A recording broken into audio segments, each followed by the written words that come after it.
The Marlins drop game one against the Red Sox. We get our first look at the everyday shortstop, Xavier Edwards. Some nice plays, but the arm strength is a concern. Beozo was being optioned straight after the game. The Marlins continue to shuffle the pack. Tons to get into. This is Locked on Marlins.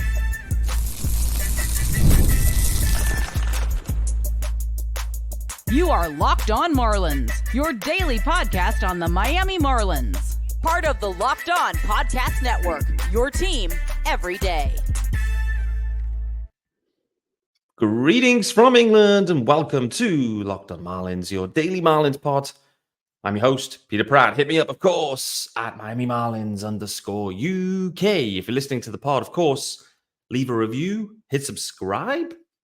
It's available everywhere. It's your team every day. And thanks for making Locked on Marlins your first listen of the day. This is dropping relatively late. Apologies for that. For those that follow the tennis, you will know why. A late game on center court. Jannik Sinner versus Matteo Berrettini. Four-setter. It is now 11:15 p.m. UK time. Game just finished. Jannik Sinner, spoiler alert, got it done against Matteo Berrettini. Fun game, though. 3 tiebreak sets there for Jannik Sinner. Impressive from the number 1 seed.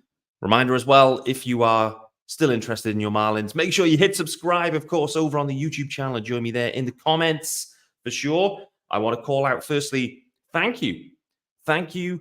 There's still people discovering this show. Still, there are first-time listeners and people leaving comments to say, love the show. The host ain't bad too. Appreciate every single one of you guys. No doubt about it. Guys, this episode is brought to you by PrizePicks.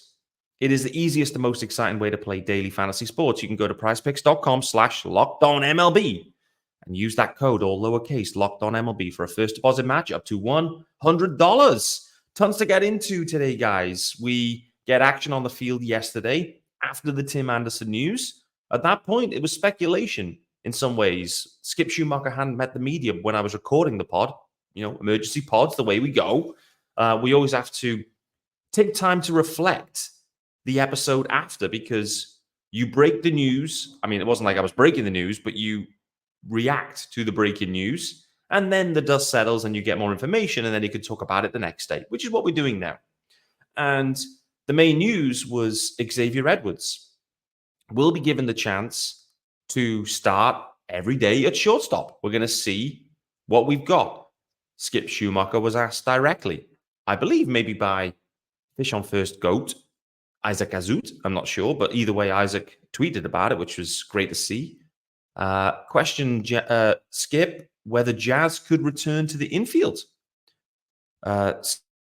Skip's his answer looked to be one word, and that word was no. Okay, so that final segment yesterday that I covered, just put it in the bin. It's pointless.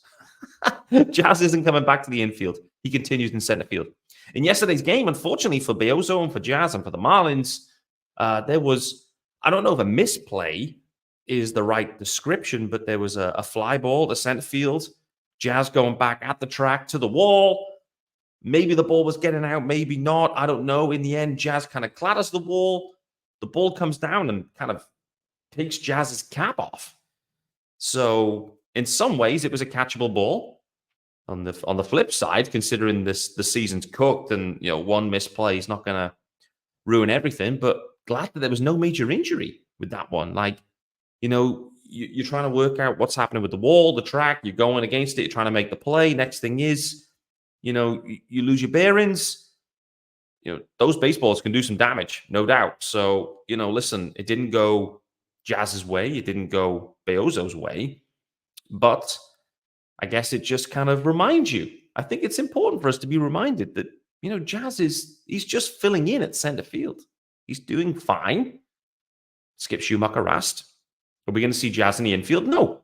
Okay, we move on from that. We're going to see what Xavier Edwards has got. I think there's some legitimate concerns around Xavier Edwards' ability at short, but we're going to see. This is it. We can speculate all we want. There's speculation around Jazz's ability at short. We're not going to see that. But Xavier Edwards, we're going to see. We saw Bruhan at second base yesterday. Otto Lopez with a back issue. Again, didn't know what that issue was when we recorded yesterday. Otto Lopez back out of the lineup today. Nick Gordon also dealing with an illness. So righty's going, but Nick Gordon not in the lineup. An illness for Nick Gordon at this point. I don't believe he's even at the ballpark today. So hope Nick has a speedy recovery from whatever it may be. So we're going to see some different looks in the infield for the next few months. And Xavier Edwards yesterday, he gets a hit. There was a K, gets a run. Great. I think we know that Xavier Edwards can hit. I'm confident he can. Spoke about it yesterday. I'm confident that Xavier Edwards can hit. I'm not totally confident in the arm. And we're going to see. I mean, we said the same about Nick Fortes. We said the same about Nick Fortes heading into this year. What's happening with his arm? He can't control the running game, etc., etc. Nick Fortes then prioritizes that aspect. And all of a sudden, now he's controlling running game. He's, got a cannon of an arm. So let's see what progression Xavier Edwards can make. They're going to be working with him. Because the reality is for Xavier Edwards, this is a massive opportunity that has opened up for him for this year and for next. There's no obvious shortstops. I mean, I was listening to the Fish on First stream yesterday. Guys doing a great job, as always. Full house, by the way. It's packed. Fish on First, guys. I think there was 5 of them on there. Great to see. Alex Krutchuk kind of brought it up and mentioned, well, they could, struggling to see internal options at short beyond what they have now. Could they go and make a splash free agency? I think there was a collective gasp at that point, like the Marlins making a splash. Then there was a kind of collective question of, well, who is actually available at short? Willy Adames being the obvious name, but beyond that, not much. And clearly the Marlins will never be in the mix for a Willy Adames type player. So we can rule that one out. There's going to be no free agents. And I think we can rule out anything regarding any kind of like big league upgrades for 25. It's going to be young guys trying to carve roles in the big leagues. The Marlins will continue to, target a top 5 pick. That's going to be what 25 is going to be in all likelihood, right? I mean, who knows? But I think that's the expectation. And so, again, going back to it for Xavier Edwards, has a massive opportunity in front of him right now to play every day at short. Let's see what he can do on the offensive side. Can he continue to hit 300 circa? But then can he make it work and play at short defensively? This is the main question. Can he develop there? I wouldn't put it past him. So let's see. Definitely Jazz is not going to be playing a role. Just on a separate note there, feels like Craig Mish he's got something cooking right now regarding the story. He's kind of teasing it out. He's giving it kind of Locked On Marlins teaser styles, before the ads about what's coming up. Love to see it, but Craig Mish teasing out a story regarding Jazz, maybe, and his availability or lack of, or what the future could hold for Jazz, maybe at this deadline, beyond, etc. So we'll look forward to that one coming out in the Herald in the next couple of days, hopefully. Add a bit of clarity on what the Marlins plan could be with Jazz specifically. A lot of rumors around that. I feels like Loud Marlins fan pumping up heavily. Yesterday I've seen talking about he expects Jazz to be extended. I mean, Loud Marlins fan, he's connected. He's got sources. So maybe. I mean, I would love it. As everyone knows, I'm a huge Jazz fan. People are going to be frustrated I'm talking about Jazz again. So I'll move on. This is an Xavier Edwards conversation. And the main headline is he's going to be given the opportunity. He's going to be out there every day. The reality is it's uncontested for him. If he's healthy, it's uncontested, really. I think Vidal Brujan's already proven he's not the answer at shortstop. I think everyone else who's been given an opportunity has either been traded, DFA'd, or is left rotting down in AAA at this point. So, clear path for Xavier Edwards. Let's see how he does. And I'm a big fan, by the way, of X. I just think he's a second baseman all day long, frankly. Right, we need to carry on the conversation. We're going to do some, I guess, news and notes regarding the pitching in advance of this game. We also need to talk about 2 young stud co-aces as coined by Christina Di Nicola. I absolutely love that phrase. Co-aces. Noble Meyer and Thomas White, both selected to the MLB Futures game. So we're going to talk about those guys later on as well. And some other Craig Mish expose information. Talking about, obviously, Rafaela going deep in yesterday's game. A 3-run shot, big moment in that game. Rafaela, but he did talk about how the Marlins could have made a trade and swapped Pablo Lopez for Rafaela. Kim Ang, at that point, seemingly not as interested in Rafaela, had another player in her mind that she was dead set on. So we'll talk about that a bit later on. But before we do that, let's firstly talk about our good friends over at Booking.com. Yes, sir, we got the graphics pumped. And this episode of Locked on Marlins is brought to you by Booking.com. Booking.yeah. Love that. With summer travel heating up, especially travel for baseball games, it's time to explore those U.S. cities you always secretly wanted to learn more about. Yes, we're talking about your rivals' cities. With hotels, bed and breakfasts, vacation rentals, resorts, and so much more on Booking.com, you might just find your perfect stay, even in your baseball rival's city. And I know London can't be deemed as a rival, but when I was headed down to the London series, Booking.com was my destination. No doubt about it. I needed to find a specific location, find the best price, and also I was looking for hotels only. Tara, my good wife, it's hotels only for her. No, hostels or whatever it might be. She had a specific need. I had a need for the location, and I wanted it to be cheap as hell. Booking.com absolutely helped me out there at the last minute, pretty much, like maybe a week in advance of the London series. So make sure you guys don't miss this opportunity with Booking.com. The right stay can make you a fan of any US city, even your rivals. Book today on Booking.com, on the site, or in the Booking.com app. All right, guys, this episode is also brought to you by our good friends over at Gametime. Yes, sir. And Gametime, it is the authorized ticket marketplace of Major League Baseball, which makes getting tickets faster and easier. Prices on the Gametime app actually go down the closer you get to first pitch. With killer last-minute deals, all-in prices, views from your seat, and their lowest price guarantee, Gametime, it takes the guesswork out of buying Major League Baseball tickets. So you can pick any seats you want, any deals you want, and you can save up to 60% off buying last minute for sports, concerts, comedy, theater. I love the all-in pricing. I absolutely despise those surprise fees at checkout. Hate them. So get the all-in pricing toggled on. That feature makes sure you see the total up front. No surprises at checkout. You know what the price is going to be for the seat that you want. And then also you get that panoramic view of your seat in the app before you buy. And of course, they've got their lowest price guarantee. So take the guesswork out of buying MLB tickets with Gametime. Download the Gametime app, create an account, and use the code LOCKEDONMLB for $20 off your first purchase. Terms apply. Again, create an account, redeem the code LOCKEDONMLB for $20 off. Download Gametime today. Last minute tickets, lowest price guaranteed.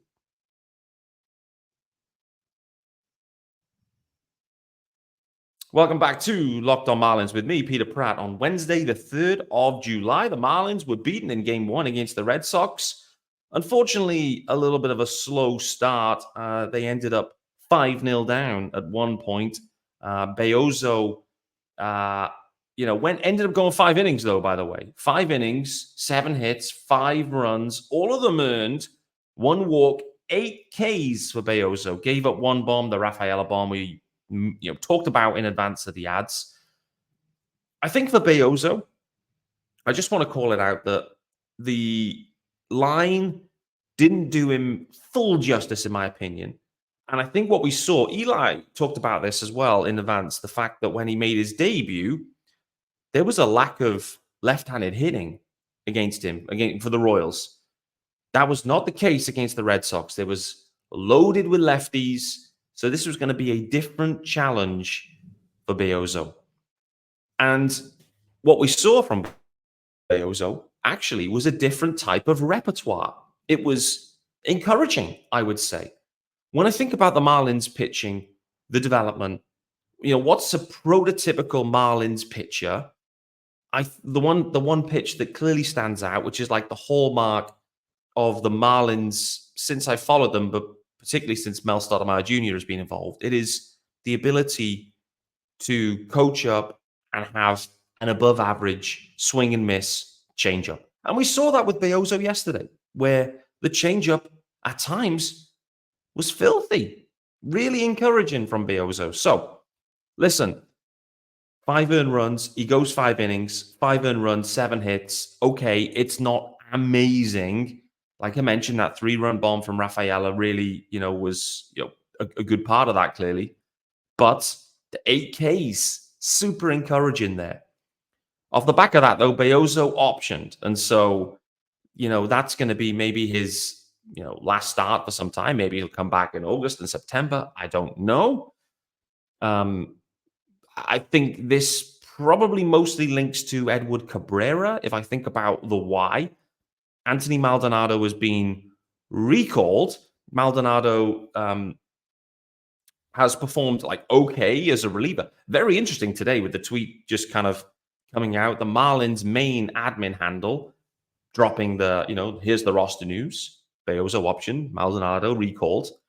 But then the Marlins comms Twitter handle piles on top of that and gives Anthony Maldonado one of the biggest, longest, most hype write-ups I've ever seen for any player.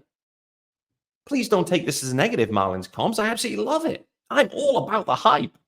It felt a little bit out of character, so I'm calling it out now for those Marlins comms guys that are listening right now, and I know you are. Let me know what happened. Who was on the ones and twos on that one? Who was behind that tweet? Because it felt out of character in a good way. I loved the hype. It felt like, I don't know, maybe has Steven Strom been handed the Twitter machine for Marlins comms? I don't know. Carl Seelaf, is he on there? I don't know. Someone's hyping it up, but nevertheless, Maldonado back. Beozo optioned, obviously, he won't be pitching for another 5 days. And I think that does align nicely to Edward Cabrera. And potentially what the Marlins have done now is option Beozo, get Maldonado in the pen. And when the time comes back around, the next time around for the rotation spot, Eddie Cabrera, who's on the 60-day, he's then onto the 40-man, which has been cleared by Tim Anderson. And he then slots in, and a reliever will be optioned, whoever that may be at the time, depending on who's gasolinaed at the time. Just want to talk about Declan Cronin as well, just to mention him. 2 innings of work yesterday, 5 hits, 2 runs, 2 earned runs, no Ks. His ERA now ticks over 3. Declan Cronin has been a nice story, no doubt about it. Craig Mish was the one that pointed this out to us some weeks ago, that the Marlins probably should get a few calls on Cronin. We think he could do a job for a pen, for a contender. Everyone always looking to add arms and depth and whatever it might be. Cronin has definitely stood out for the Marlins this year. No doubt about it. He made an impact in game 1 or 2, whatever it might be of the season. Back-to-back innings in extras. No runs given up. I mean, no one does that. So, but Cronin seems to be kind of loosely trending in the slightly the wrong direction. Is he kind of coming back to earth? I don't know. Are you going to get a huge piece back for Declan Cronin anyway? No. But considering the volatility of relievers, and if there is a deal to be done for a profile they like, which i.e. means probably a teenager that has a tool or two, then yeah, you pull the trigger. You pull the trigger on that, I think. Let's hit the final ad, and then let's talk about Rafaela and Casas specifically. And I also want to mention, of course, the co-aces in Meyer and Thomas White, both headed to the Futures game in a few weeks' time. So congrats to those guys. We'll dig into that shortly.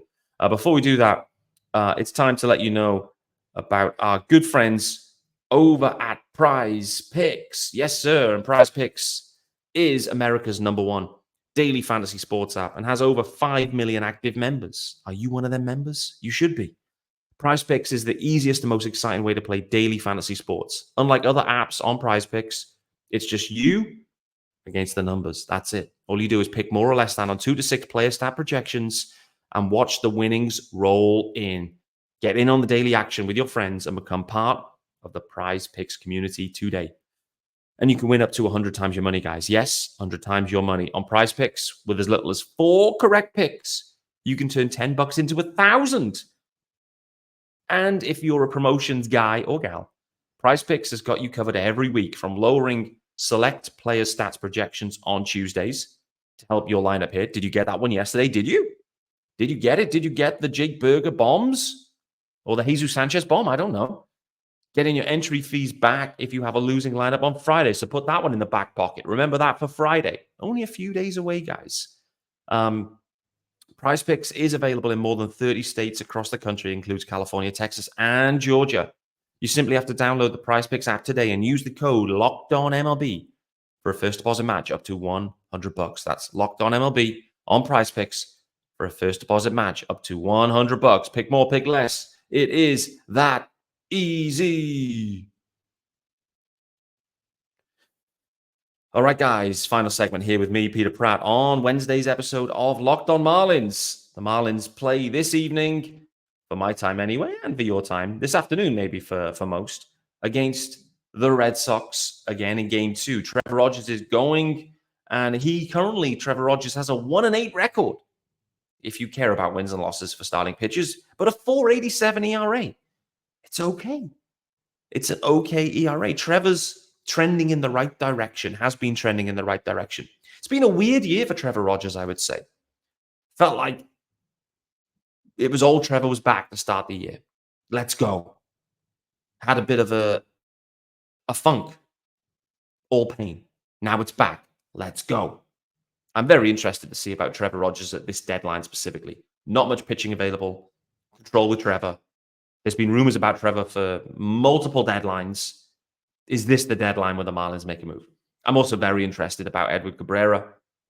He's going to be back just before the deadline. Maybe he can have, what's he going to have? 4 starts?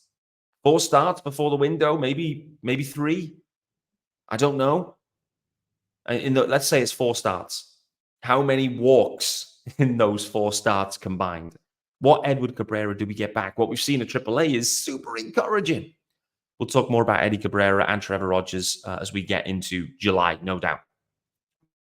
But it is right to turn our eyes fully to the future at this point and to highlight both Noble Meyer and Thomas White that will be representing the Marlins in the futures game in a few weeks' time. 2 young studs for the Marlins headed to the futures game. And boy, oh boy, both of these guys absolutely deserve it. I think that the funny thing is with these guys being so similar in age, in drafts, within the draft, et cetera, there's always going to be like a natural competition with these guys. And so I'm interested to see when they get in the game, they're going to be competing against each other. Both of them are going to be looking for shutouts in their innings, whatever they throw, etc. But yeah, I just wanted to highlight those guys. Congratulations. Well deserved. These guys, both still teenagers at this point, some way away, I guess, from making their Marlins debuts. Like, we're still talking, we're not going to see either of these guys, at the earliest 2026, maybe 2027. So some time away. But as we've seen with the Marlins, they can't half identify some talent pitching wise. And they certainly, even in the old world of development, they've had an ability to develop pitching talent. These guys are right at the top of that. And they are ascending in terms of prospect lists and rankings and et cetera, et cetera. I mean, where's Joe Mack, though? Where's the Mack attack? Why is he not on any top 100 list? Joe Mack is the hottest thing on the planet right now. Absolutely flaming hot. I need to see more Joe Mack love, but we'll talk about him later on this week in all likelihood. I want to talk about some of the headline prospects as we get into it. Speaking of that, let's just segue briefly into some Twitter news, I would say, or Twitter discourse that I thought was interesting from yesterday. There was, Craig Mish highlighting that he believes Rafaela is going to be an absolute star in Major League Baseball. And then came a little bit of a discourse with a fan. Great to see. And within that, it was discussed and shared that the Marlins were in conversations with the Red Sox regarding Pablo Lopez. It seems that Kim Ang was locked in on Tristan Casas. It feels like we heard that name. We heard Casas mentioned multiple times. And I only know this because I struggled with the pronunciation at the time. Is it Casas? Casas? Casas? Casas? I don't know. Still don't know. But seemingly the Marlins were locked in on Casas. Rafaela, in the meantime, has ascended, continues to ascend, and obviously hurt the Marlins yesterday. So I think it was just an interesting insight there that the type of profile and player and position that Kim Ang was targeting, which was first base, still plenty of years of control. And it's interesting that in the end, the Marlins end up acquiring Luis Arias for Pablo Lopez. I think it's when you look at that and you think, what does Casas and his profile look like? What does Arias' profile look like? What could Rafaela's profile look like? Those three profiles all look completely different. And so I think it's really interesting that even though the Marlins ended up pulling the trigger on a deal and Kim pulled the trigger on a deal for Luis Arias, great deal in my opinion. I love the deal. Best hitter in the game, pure hitter. But for the Red Sox, if that deal was going to come and happen, that would have been Tristan Casas that she was really interested in. Completely different player to Luis Arias. And so I think that just shows like the Kim open-minded with who she was looking to get in. She knew she had to beef up the offense. Felt that Casas could do that. Arias could do it in a different way. And I think that's kind of it. Like you use the assets you have, you get back the guys that you think can contribute, and you continue to build around that. I think it's really interesting. Guys, are going to wrap it up there. I'm getting a little bit hoarse in the throat. It feels like it's been a long day. It's just after, 11 minutes after midnight here. The Marlins game is due to start in half an hour. So if I end this now, post this quickly, you can enjoy this pre-game almost. I mean, I get it. You probably do want to enjoy Craig Minervini and maybe Kelly Sacco, whatever it might be in the pregame. But I'm going to end it here. Say goodnight. Post it quickly, and then maybe you can enjoy this pregame. Trevor Rogers going for the Marlins against the Red Sox. People tomorrow. Unfortunately, one final note. I did tease it out yesterday. The UK GOAT will be on. Sean Barrett will be on. People are thinking, where the hell's Sean Barrett? Where is he? Have Pete and Sean fell out? Is the UK GOAT not watching any baseball? We won't talk about that. But UK GOAT, a training injury this evening with his baseball club. As you know, Sean is an elite center fielder. He is a stolen base machine. But during training this evening, I think he was taking some reps at first base, wasn't paying attention, got drilled by a ball in the arm, and he's in serious pain. So he was unavailable. Just said, listen, I've taken a few pills. There could be some slurred lines, which he was keen to avoid on Locked On Marlins, of course. We keep it professional as always. So, Sean, the UK GOAT, rest up. Hope your voting arm isn't too impacted for tomorrow. Big day in the UK tomorrow. The general election vote opens officially for the polls themselves. So a full day of voting, and by Friday, the UK will likely have a new prime minister. So tons going on here. There's going to be some Locked On politics coming at you like Cleopatra. In the meantime, thanks for making Locked On Marlins your first listen of the day. Let's go, Trevor Rogers. Let's go, Marlins. See you guys tomorrow.